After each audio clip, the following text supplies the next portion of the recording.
بسم الآب والابن والروح القدس الإله الواحد أمين.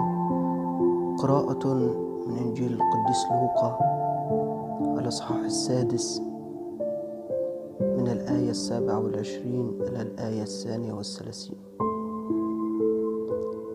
لكني أقول لكم أيها السامعون: أحبوا أعداءكم، أحسنوا إلى مبغضيكم، باركوا لاعنيكم، وصلوا لأجل الذين يسيئون إليكم. من ضربك على خدك فاعرض له الآخر أيضا، ومن أخذ رداءك فلا تمنعه ثوبك أيضا، وكل من سألك فاعطه، ومن أخذ الذي لك فلا تطالبه. وكما تريدون أن يفعل الناس بكم افعلوا أنتم أيضا بهم هكذا. وإن أحببتم الذين يحبونكم فأي فضل لكم، فإن الخطاة أيضا يحبون الذين يحبونهم. لنتأمل. يقول القديس أغسطينوس: إن أمكنك لا تجعل لك عدوا، وإن وجد من يبغضك لا تحزن بهذا، لأنك لست وحدك من أبغضوه، بل سيدك يسوع قبلك قد أبغضوه.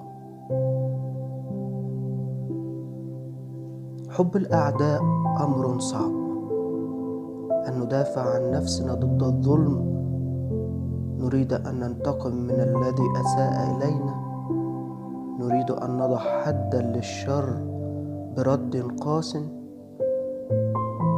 ولكن يأتي لنا رد يسوع بأن لا نرد على الشر بالشر، بل علينا أن نقاوم الشر بالخير. فالأعداء من هم؟ هم الأشخاص الذين يفترون علينا ويسوءون إلينا ويضطهدوننا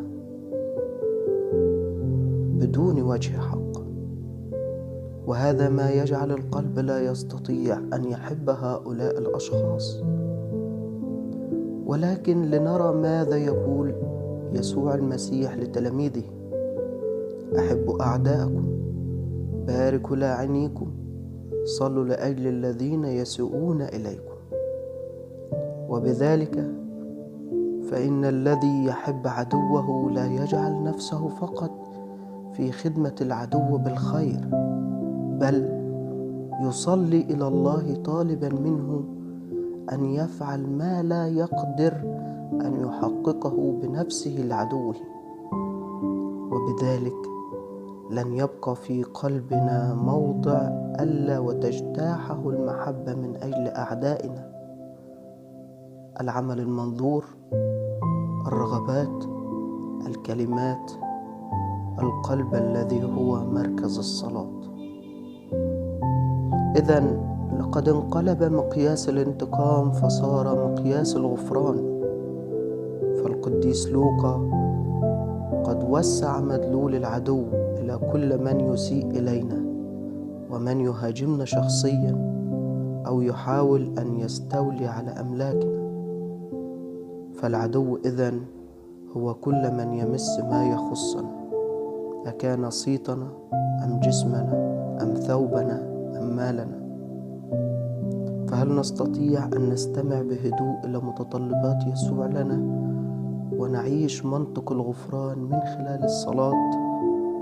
أحبوا أعداءكم، أحسنوا إلى مبغضيكم، باركوا لاعنيكم، صلوا لأجل الذين يسيئون